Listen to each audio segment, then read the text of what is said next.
Assalamualaikum warahmatullahi wabarakatuh. Izin memperkenalkan diri, nama Ahmad Masrudin, NPM 2013 05 10 57 dari kelas A. Di sini saya akan mempresentasikan mengenai pengertian dari Pancasila sebagai sistem filsafat. Baiklah, langsung saja kita ke materi yang pertama. Pengertian filsafat. Istilah filsafat secara etimologis merupakan padanan kata falsafah dari Arab dan filosofi dari Inggris yang berasal dari bahasa Yunani philosophia. Kata filosofia merupakan kata majemuk yang tersusun dari kata philos atau parent yang berarti kekasih, sahabat, mencintai, dan kata sophia yang berarti kebijaksanaan, hikmat, kearifan, dan pengetahuan. Dengan demikian, filosofia secara harfiah berarti mencintai kebijaksanaan, mencintai hikmat, atau mencintai pengetahuan. Cinta mempunyai pengertian yang luas, sedangkan kebijaksanaan mempunyai arti yang bermacam-macam, yang berbeda satu dari yang lainnya. Istilah filosofos pertama kali digunakan oleh Pythagoras. Ketika Pythagoras ditanya, apakah engkau seorang yang bijaksana? Dengan rendah hati, Pythagoras menjawab, saya hanyalah filosofos, yakni orang yang mencintai pengetahuan. Ada dua pengertian filsafat, yaitu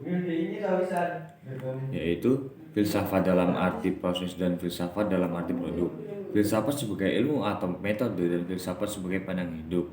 Yang ketiga, filsafat dalam arti teoritis dan filsafat dalam arti praktis. Pancasila dapat digolongkan sebagai filsafat dalam arti produk, sebagai pandangan hidup, dan dalam arti praktis. Ini berarti filsafat Pancasila mempunyai fungsi dan peranan sebagai pedoman dan pegangan dalam sikap, tingkah laku, dan perbuatan dalam kehidupan sehari-hari, dalam bermasyarakat, berbangsa, dan bernegara bagi bangsa Indonesia.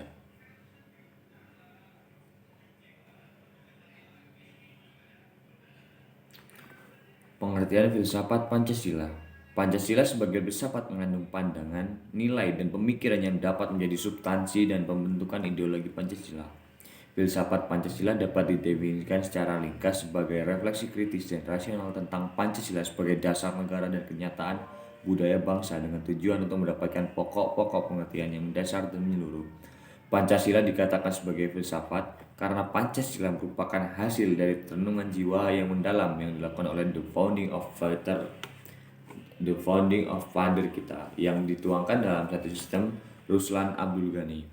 Filsafat Pancasila memberi pengetahuan dan pengertian ilmiah yang tentang hakikat dari Pancasila.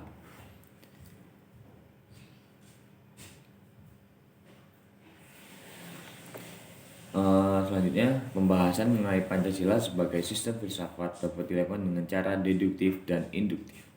Yang pertama, cara deduktif, yaitu dengan mencari hakikat Pancasila serta menganalisis dan menyusunnya secara sistematis menjadi keutuhan pandangan yang komprehensif. Yang kedua, cara induktif, yaitu dengan mengamati gejala-gejala sosial, budaya masyarakat, merefleksikannya, dan menarik arti dan makna yang hakiki dari gejala-gejala itu.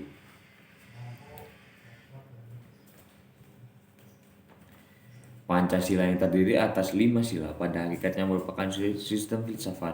Yang dimaksud adalah suatu kesatuan bagian-bagian yang saling berhubungan, saling bekerja sama untuk tujuan tertentu, dan secara keseluruhan merupakan satu kesatuan yang utuh. Sila-sila Pancasila yang merupakan sistem filsafat pada hakikatnya merupakan suatu kesatuan organis.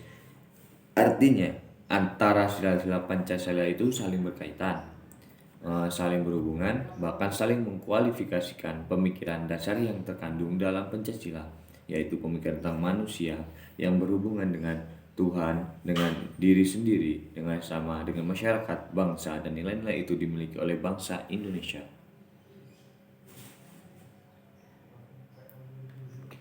Dengan demikian, Pancasila sebagai sistem filsafat memiliki ciri khas yang berbeda dengan sistem filsafat lainnya, seperti materialisme, idealisme, rasionalisme, liberalisme, komunisme, dan sebagainya. Selanjutnya, ciri sistem filsafat Pancasila itu antara lain. Yang pertama, sila-sila Pancasila merupakan satu-satu kesatuan sistem yang dibuat bulat dan utuh.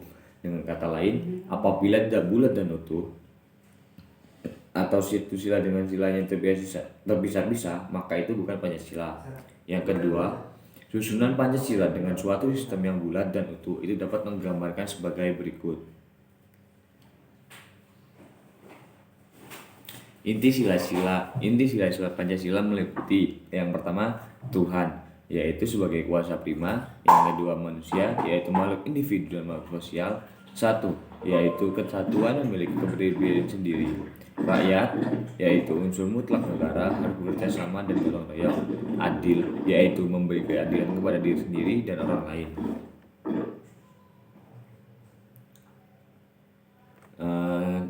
Membahas Pancasila sebagai filsafat berarti mengungkapkan konsep-konsep kebenaran Pancasila yang bukan saja ditujukan pada bangsa Indonesia, melainkan juga bagi manusia pada umumnya. Wawasan filsafat meliputi bidang atau aspek penyelidikan antropologi, epistemologi, dan aksiologi. Ketiga bidang tersebut dapat dianggap menyakup kesemestaan. Demikianlah materi yang dapat saya sampaikan. Mungkin apabila ada kurang dan lebihnya saya mohon maaf, dan pada Allah saya mohon ampun. Saya akhiri. Wassalamualaikum warahmatullahi wabarakatuh.